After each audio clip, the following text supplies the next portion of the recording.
While McLaren stole the spotlight on track in Austria, the real buzz in the paddock revolved, yet again, around the future of Mercedes' driver lineup. Ironically, both Mercedes and Red Bull left the weekend disappointed, as neither showed any real pace. George Russell endured a frustrating race, trailing Lewis Hamilton by more than a pit stop by the checkered flag. As for Yuki Tsunoda, it's honestly best to skip that chapter entirely. Then there was Max Verstappen, taken out in the very first lap. And who was involved in the clash? None other than Kimi Antonelli, the same young driver many believe could soon line up alongside Max. Adding fuel to the fire, Toto Wolff reignited speculation about Max's future by confirming Mercedes is still very much interested in Verstappen. Despite no agreement yet with George Russell, Toto made it clear, "We have a pairing in George and Kimi that we believe in, but when there's a four-time world champion evaluating his next steps, any responsible team boss has to keep the board clear and think long-term." This isn't necessarily about 2026. Toto's playing the long game. His eyes are on 2027 and beyond, assembling his options early. Now, the delay in announcing Russell's contract shouldn't come as a shock. Historically, Mercedes tends to finalise contracts with their drivers mid or post-summer break. That's been the case with Hamilton, Bottas, and even George himself. It's highly likely Russell will get re-signed. But the real story lies in how long that deal will be. If Wolff only offers a one-year contract with a team option for 2027, it'll signal that he's keeping the door open for Verstappen. Despite Russell's strong start this season and his status as de facto team leader, Toto has yet to put him in the same tier as Max, and that speaks volumes. Now, when it comes to Max's side of things, he's been characteristically quiet. Negotiations are typically handled by his camp and he rarely tips his hand in the media. But following Austria, it's hard to ignore the nosedive in his title chances. Since his win at Imola, Max has finished P4, P10, P2, and then suffered a DNF. He's now 61 points adrift of Piastri and has admitted that chasing the title this year is likely pointless. In a normal season, Red Bull might throw everything into car development and keep Max in the fight. But with 2026's regulation overhaul looming and their in-house power unit project underway, Red Bull may have to pull the plug early on 2025 upgrades. Unless McLaren implodes from within, Max's title hunt looks effectively over. Given all that, a 2026 move to Mercedes seems unlikely. Max is more likely to give Red Bull's new engine program a shot next year. But if they start looking like a work in progress rather than contenders, that's when 2027 becomes interesting. Historically, Red Bull could rely on their aerodynamic edge even if the engine wasn't up to par, like in the early hybrid era. But now, with Adrian Newey and Rob Marshall gone, their aerodynamic strength has taken a hit. Mercedes, meanwhile, might not nail the aero side for 2026, but they're expected to produce a competitive power unit, similar to what we saw in 2022. Max might be locked into Red Bull on paper until 2028, but in reality, he controls the driver market. Outside of Ferrari, Max can more or less decide where he wants to go and when. Now, shifting focus to Kimi Antonelli. I'll dive deeper into his debut season in a separate video during the summer break, but here's a snapshot. His first 11 races have been a mixed bag with promising flashes and a few rookie hiccups. The raw talent is undeniable, and while mechanical issues have plagued him at times, he's looked more and more comfortable near the front, especially in the last handful of races.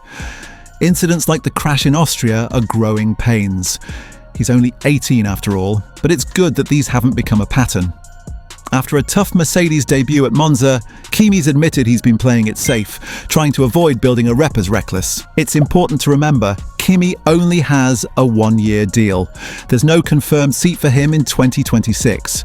And while Toto talks him up as Mercedes' future, it's not totally out of the question that he could find himself without a drive next year. Still, something drastic would have to happen for that scenario to unfold.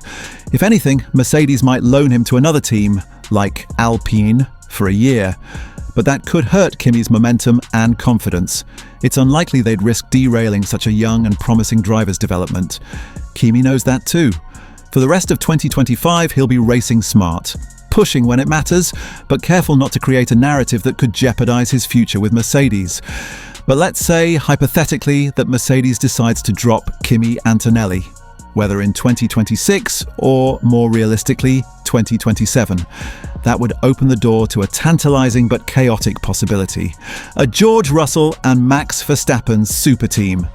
On paper, it's a dream pairing. Two elite-level drivers, both title contenders in their own right, driving for one of the most successful teams in F1 history. It would be, without question, the most stacked lineup on the grid. But in reality, it's a recipe for implosion. Look at McLaren, for example. Even with no real personal beef between Norris and Piastri, their growing rivalry, fueled by championship stakes, has started to simmer. Credit to McLaren for managing it well so far. But that's with two relatively harmonious personalities. Now imagine trying to manage George and Max, two drivers with actual history on and off track. Their past clashes, their philosophical differences on racing, and their competitive egos are already well known.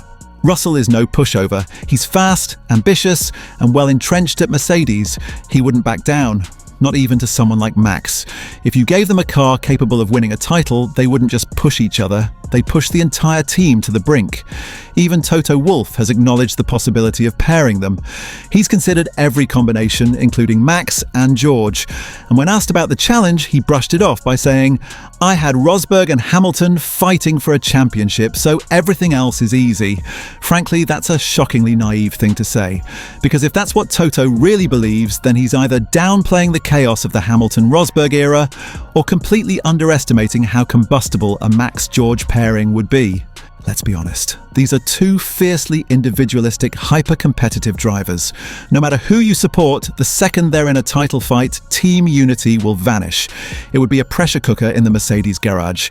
Two alpha drivers, one championship, and zero willingness to yield. Their rivalry would take priority over the team's interests, and any illusion of harmony would evaporate. The only scenario where they might peacefully coexist, if Mercedes builds another dud of a car like in recent years. With no title in sight, the stakes would be low enough to keep things civil. But the moment there's something meaningful to fight for, things would get ugly, fast. The fundamental issue is this: George Russell is simply too good to play second fiddle. Yes, Max is the more complete driver, a generational talent, but Russell isn't a clear number two. It wouldn't be a Verstappen-Perez dynamic, it would be more like Leclerc and Sainz at Ferrari, where one is slightly favoured, but both are in it for themselves. Russell is more of a 1.5 than a support act, and beyond talent, there's the personality clash. They're wired completely differently, they race differently, they handle criticism differently. That disconnect was obvious after Qatar last year. These are two men who don't respect each other's approach, and they've never hidden it. Pairing them would be a guaranteed disaster if there's a title in the mix. And yet, I'd be lying if I said I wouldn't love every second of it. The racing would be phenomenal. The qualifying sessions, the overtakes, the wheel-to-wheel drama, it would be pure adrenaline. And off the track, just imagine the fireworks. Every media scrum, every cryptic comment, every accidental bump in the paddock would be dripping with tension. Fan bases would go to war online. My comment section? A battlefield every week, and I'd be here for it. Still, as much as the drama would be entertaining, putting Max and George in the same team would be madness from a long-term team-building perspective. I'm not saying Toto Wolff is foolish, but I do think he'd be taking an enormous gamble with potentially irreversible consequences. The collateral damage could be immense: fractured relationships, toxic morale, and lost championships. So the real dilemma for Mercedes is this: what happens if Kimi Antonelli starts underperforming, while George continues to solidify himself as one of the best drivers on the grid, and Max becomes available? Do you take the risk? Do you bet everything on making the most talented lineup work? Or do you protect the culture you've spent years building? That's the million-dollar question. And if you enjoyed diving into it, don't forget to subscribe. It helps a lot. I'll catch you in the next one.